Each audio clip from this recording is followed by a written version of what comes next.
My name is Nathan Johnson. I am 15 years old from Bolton, North Carolina. A few weeks ago, I visited Mr. John at his home in Bolton, North Carolina, where he lived all of his life. Today, I'm going to share some of Mr. John's story as a way of honoring the legacies of Black elders in Bolton. This podcast is a part of the Leaders Project, which stands in leading exceptional adolescents in a dialogue to erase racism.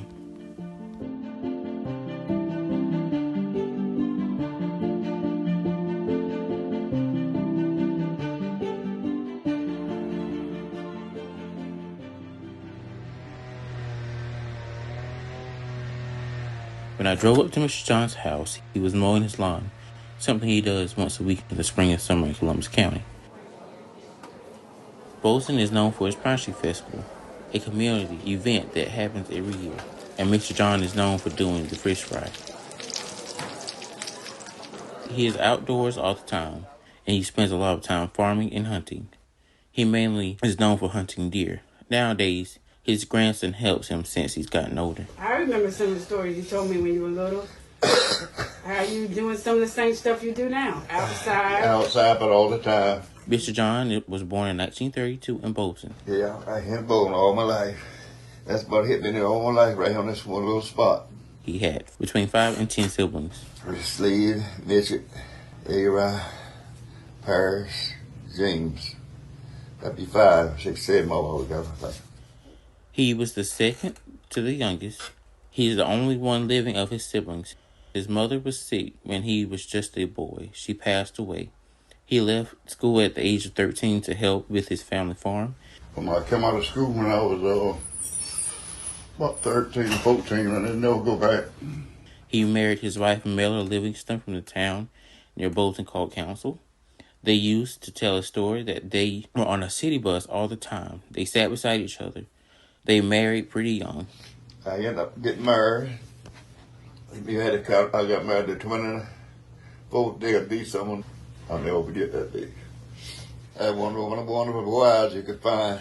She had 10 children. House full of children. He worked as a longshoreman loading and unloading ships in Wilmington. I just worked all my life. I ended up with about two real good jobs in my lifetime. I finally got a job to Riga Paper Company. I stayed there about 7 years.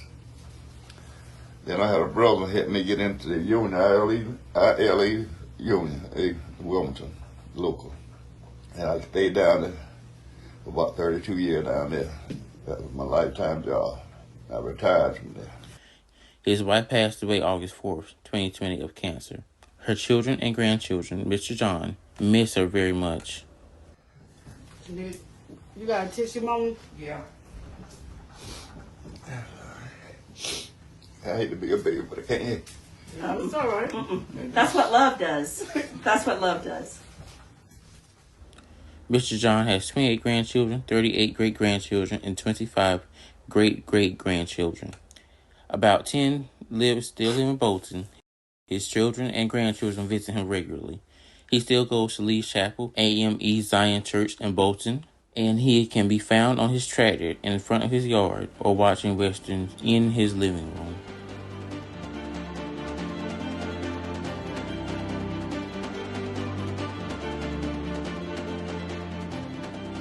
You've been listening to Honoring Legacies, a podcast produced by the Leaders Project with funding from Duke Energy Foundation.